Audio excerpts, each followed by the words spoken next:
My name is Sabrina, and I am 22 years old. My parents raised my brother as a prince, me as a servant. And that sentence is not a metaphor. It was the rule of my life. From the time I was old enough to reach the sink, I was cleaning his room, folding his clothes, polishing his shoes, and standing quietly in corners while relatives praised him like he was royalty. For years, I cleaned his room, cooked his meals, and learned to disappear so completely that my own reflection felt like a stranger. They used to say it casually, almost proudly. Some children are born to serve. And every time those words left their mouths, they landed on me like a verdict I wasn't allowed to appeal. I woke before sunrise to make breakfast for everyone, iron his shirts before his interviews, and scrub floors while he slept in, dreaming big dreams that everyone encouraged except me. When I tried to speak, my mother's eyes would harden. My father's voice would cut in, and I'd be reminded of my place with a look that said silence was safer.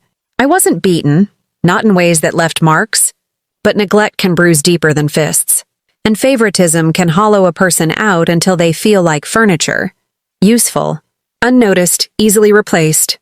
For 23 years of my life, yes, 23 years, I was the shadow behind my brother's spotlight. Family photos always placed me at the edge, half-cropped, holding coats or bags. At school events, teachers praised his achievements while I was asked to help clean up after. At home, love was transactional. Do more, be quieter, expect nothing.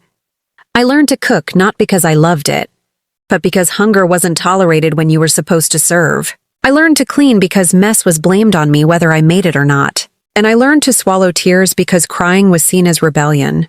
By the time my brother announced his wedding, I was already assigned my role without being asked.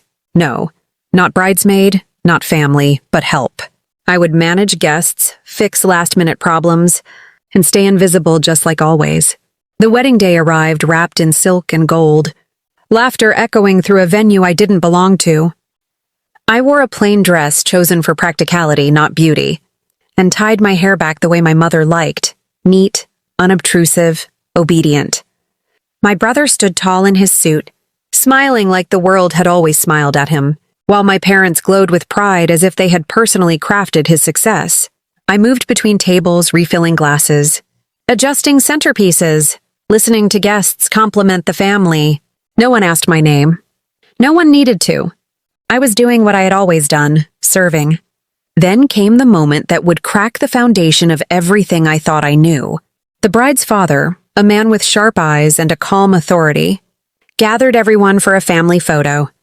I tried to step away, instinctively shrinking back, but my mother hissed for me to stand behind them, to fill space, to make the picture look complete. As we lined up, I felt that familiar urge to fade. But when the camera lens lifted, the bride's father paused. He stared at me, not rudely, not with judgment, but with something like shock. His gaze lingered on my face, tracing features I had never considered important. The room buzzed with impatience. Someone joked about lighting, but he didn't laugh. He looked again, closer this time, like he was searching for a memory. Then he lowered the camera and asked my name. The question alone felt illegal. My parents stiffened. I answered softly, my voice nearly swallowed by the music. He nodded, eyes narrowing, and in that moment, I saw something shift. He stepped aside, pulled out his phone, and made one phone call. Just one. I didn't hear the words, but I felt the air change, like a storm forming silently. My parents whispered angrily. My brother rolled his eyes, and the bride looked confused. But the bride's father didn't explain. He just watched me, as if my face had told him a story no one else wanted to read. Standing there, surrounded by luxury that had never included me, I felt exposed and terrified. For the first time, someone had noticed something strange about my face, something familiar, something that didn't fit the story my parents had told for decades. My heart pounded as questions I had buried began clawing their way to the surface. Why had I always felt like an outsider in my own family? Why did my reflection feel borrowed? Why did serving feel like a destiny that was assigned, not chosen? I didn't know it yet, but that single glance, that single phone call, was the beginning of the end of the lie I had been living. The DNA results would change everything, but at that moment, all I knew was, that the role I had been forced to play for 23 years was about to collapse, and the truth was finally ready to step into the light. The phone call didn't stop the wedding, but it stopped my parents' control over the story. Within an hour, the bride's father pulled me aside, not to scold me, not to assign another task, but to sit me down like a human being who mattered. His voice was steady when he said my face had triggered a memory he couldn't ignore, a resemblance too exact to dismiss as coincidence. Years ago, he told me, a child had gone missing after a quiet hospital scandal that was buried with money and silence. As he spoke, my parents hovered nearby, their confidence cracking for the first time in my life. My mother's hands shook, my father avoided eye contact, and suddenly the words they had drilled into me. Some children are born to serve sounded less like fate and more like a cover. The DNA test was done quickly, discreetly, because the bride's father had the resources and the patience to wait for truth, not excuses. When the results came back, the room went silent. I wasn't their daughter. I had never been. The truth spilled out like poison, finally uncorked. I had been switched at birth, intentionally, to protect reputations and inheritances that were never meant to include me. My parents had raised my brother as a prince because he was theirs by blood, and they had raised me as a servant because I was proof of a mistake they didn't want discovered.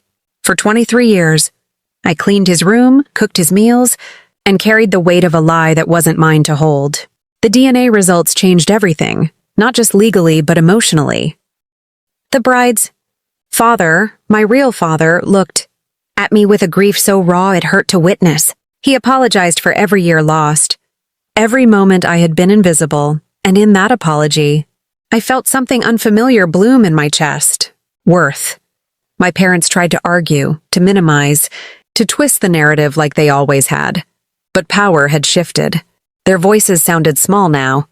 Guests whispered. The bride stared at my brother, realization dawning that the family she was marrying into was built on cruelty.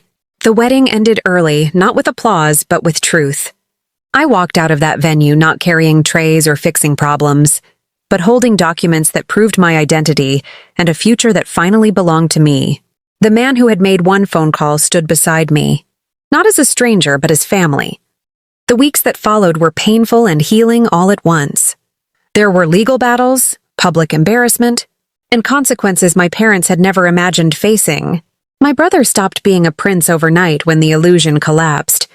As for me, I had to learn how to exist without orders, without fear, without shrinking. It wasn't easy. Years of being told I was less don't disappear just because the truth comes out. But every time I looked in the mirror, I saw more than a servant. I saw a survivor. I saw the girl who endured being told she was born to serve and lived long enough to prove them wrong. Now, when I tell my story, I don't do it for revenge.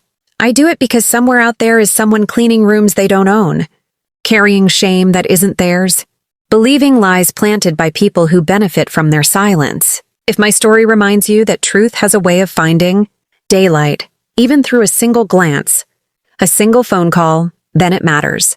If you've ever been made to feel invisible, remember this.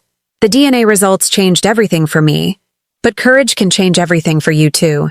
And if stories like this give you strength, clarity, or hope, subscribe to the channel and stay with us because sometimes the truth arrives quietly, but when it does, it changes everything.